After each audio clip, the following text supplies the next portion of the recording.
Assalamualaikum warahmatullahi wabarakatuh. Yang terhormat Bapak Khairil Kurniadi Sirajuddin Eskom Mkom. Sebelumnya perkenalkan, nama saya Nadia Yusmin dengan NPM 073522111056. Jadi di sini saya akan membahas inti-inti dari bab 1 sampai bab 7. Mulai dari pengertian algoritma. Pengertian algoritma adalah pemikiran dalam menyelesaikan suatu pekerjaan yang dituangkan secara tertulis dalam pembuatan algoritma. Harus dituangkan dalam bentuk tulisan, entah dalam bentuk gambar flowchart, menulis pokok bahasa pemrograman, atau dalam bentuk narasi. Algoritma harus mengikuti suatu urutan tertentu, tidak boleh berlompat-lompat, jadi berurutan atau sistematis. Kalau ada yang berlompat, pengambilan keputusan jadi bermasalah. Ada tahapan yang dilewati, maka algoritma akan menjadi tidak logis. Tujuan praktikum yang pertama, mempraktekkan cara penggunaan aplikasi Dev C++. Yang kedua, membuat file kerja dengan bahasa C++. Yang ketiga, memulai program baru, mengkomplit penyimpanan dengan menjalankan program yang telah dibuat. Yang keempat, memanggil atau membuka kembali program yang telah disimpan. Yang kelima, membuat program menjadi program yang execute. Bab 2, variabel dan konstanta. Variabel adalah objek yang nilainya dapat berubah-ubah dalam sebuah program. Pada saat sebuah variabel dideklarasikan, program memesan tempat dengan ukuran tertentu atau sesuai tipe datanya pada memori untuk menyimpan nilai dari variabel tersebut. Pada saat mendeklarasikan sebuah variabel pemrograman, harus menyebutkan nama variabel dan tipe data dari variabel tersebut.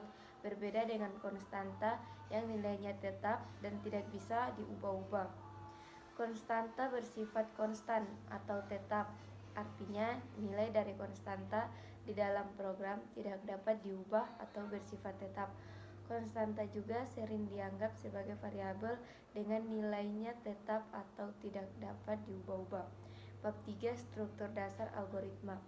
Struktur pemilihan atau selection merupakan struktur dasar algoritma yang digunakan dalam program dan memerlukan proses pengujian suatu kondisi secara bersyarat untuk mengambil suatu keputusan apakah suatu baris instruksi akan dilanjutkan prosesnya atau tidak.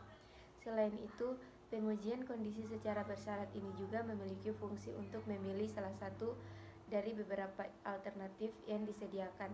Tidak semua baris program atau perintah dikerjakan pada struktur dasar ini, melainkan hanya baris yang telah memenuhi syarat.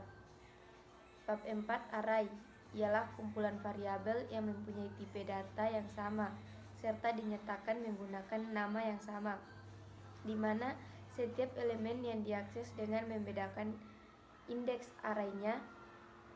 Array adalah variabel berindeks, dan array merupakan konsep yang penting pada pemrograman, sebab array memungkinkan buat menyimpan data juga referensi objek pada jumlah yang banyak serta terindeks.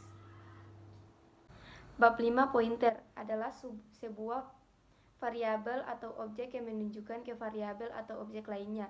Pointer hanyalah variabel yang menyimpan alamat memori. Memori tersebut dapat berasal dari variabel, objek, dan lain-lainnya. Bab 6, stage adalah suatu koleksi atau kumpulan item data yang terorganisasi dalam bentuk linier, yang operasi pemasukan dan penghapusan datanya dilakukan pada salah satu sisinya. Bab 7, queue atau antrian merupakan kumpulan elemen yang pengisian dan penghapusan elemennya dilakukan dari sisi atau gerbang yang berbeda-beda. Pengisian dilakukan dari gerbang belakang dan penghapusan gerbang depan. Hal ini menunjukkan bahwa untuk queue mempunyai dua gerbang, yaitu gerbang depan dan gerbang belakang. Dengan demikian, dapat dilihat bahwa queue mempunyai sifat FIFO atau first in first out, yaitu elemen yang pertama masuk akan keluar pertama juga. Oke, baik, jadi saya akan mencontohkan salah satu studi kasus dari bab 5, pointer.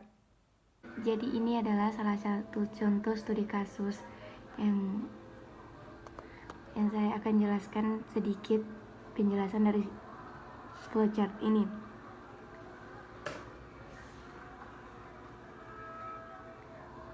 Flowchart ini menjelaskan tentang operasi aritmatika pointer, yang dimana kita menginput nilai 3 penunjuk, masukkan nilainya, dan cetak hasilnya. Selesai. Maaf jika ada salah kata atau ada kekurangan, saya mohon maaf. Wabillahi taufiq wal hidayah. Wassalamualaikum warahmatullahi wabarakatuh.